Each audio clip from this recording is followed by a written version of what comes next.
Alléluia, Alléluia, Alléluia, chers frères et sœurs, dans le Seigneur Jésus-Christ. Vous avez le frère en Christ, Isaac Kounou. Aujourd'hui, nous allons nous entretenir sur la langue, notre langue, ce qu'elle nous fait subir, où elle nous entraîne, les dégâts qu'elle cause, et les conséquences, soit fâcheuses, soit bonnes, qu'elle entraîne vers nous. Chers frères et sœurs dans le Seigneur Jésus-Christ, dans le livre de Jérémie, à son chapitre 9, à partir du verset 3, nous avons quelques caractéristiques de la langue. Jérémie 9, verset 3. Ils ont la langue tendue comme un arc et lancent le mensonge. Ce n'est pas par la vérité qu'ils sont puissants dans le pays, car ils vont de méchanceté en méchanceté et ils ne me connaissent pas, dit l'Éternel, parole du Seigneur. Jérémie 9, verset 3. Beaucoup d'entre nous aujourd'hui sommes comme ces gens dont parle le prophète Jérémie. Nous médisons les uns des autres pour détruire nos proches, pour détruire nos paroissiens, pour détruire nos devanciers, pour détruire nos amis. Nous sommes prêts à dire des faux témoignages ou à mentir sur leur compte. Combien sont ceux qui sont dans les prisons à cause du mensonge, à cause du faux témoignage? Combien sont ceux qui sont sur les lits d'hôpitaux parce qu'on a menti sur leur compte? Et tout d'un coup, ils ont des problèmes de cœur, bien des problèmes de tension. Dans le livre de Jérémie, chapitre 9, verset 5, je lis, « Ils se jouent les uns des autres et ne disent point la vérité.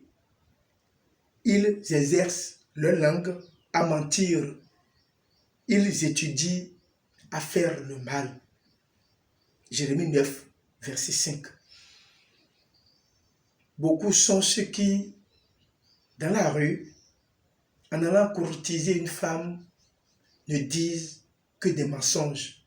Et beaucoup sont celles-là qui aiment entendre des mensonges et des flatteries. Chers frères et sœurs dans le Seigneur Jésus-Christ, toi qui m'écoutes et qui es enfant d'un fils du prophète Oshofa, est-ce que tu ne détruis pas par ta langue? Est-ce que tu n'assommes pas par ta langue? Est-ce que tu ne donnes pas de faux témoignages par ta bouche par laquelle tu dois louer et magnifier le Saint-Nom? Est-ce que ta bouche ou ta langue n'est-elle pas source d'iniquité? Dans le livre de Jérémie, toujours le livre de Jérémie en son chapitre 9, à partir du verset 8, nous lisons ceci. Leur langue est un trait meurtrier. Ils ne disent que des mensonges. De la bouche, ils parlent de paix à leur prochain. Et au fond du cœur, ils lui dressent des pièges. Jérémie 9, verset 8. Caractéristique de certains d'entre nous. Nous disons la paix sur les lèvres et nous proférons la guerre au fond de nos cœurs. Que l'Éternel ait pitié de son peuple.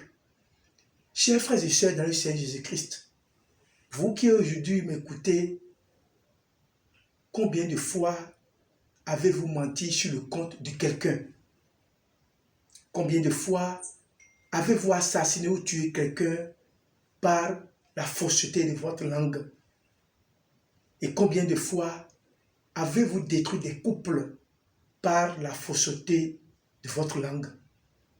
Nous qui sommes prophètes ou visionnaires ou au lit dans le Guichet céleste, beaucoup sont ceux qui parmi nous détruisent les foyers, parlent de simples révélations mensongères, par leur langue, par nos langues, beaucoup d'entre nous détruisons les couples. Chers frères et sœurs dans le Seigneur Jésus-Christ, étant en stade de vision, un homme vient pour consulter le Seigneur et tu lui dis que sa femme est infidèle, femme qui a déjà 5 ou 6 enfants. L'homme se lève, va, répudie sa femme qui n'a pas commis l'adultère, mais parce que le visionnaire dit que sa femme est infidèle, il a répudié sa femme. Beaucoup d'entre nous aujourd'hui, quand les femmes viennent consulter, nous disons que leur mari les trompe ou que leur mari ne les aime pas. Nous leur disons que leur âme sœur n'est pas encore là, tant bien même que ces femmes ont déjà fait 3 ou 4 enfants avec un homme. Parce que ces femmes-là croient à la prophétie, croient au visionnaire, commencent par bouder leur mari. Aujourd'hui, avec ce thème, la langue est un feu. Peut-elle être source d'iniquité? Nous devons savoir raison garder. Dire ce que l'Éternel nous dit et nous garder de dire des mensonges pour disloquer les couples. Que l'Éternel ait pitié de nous et que sa grâce soit sur nous au nom puissant de Jésus-Christ.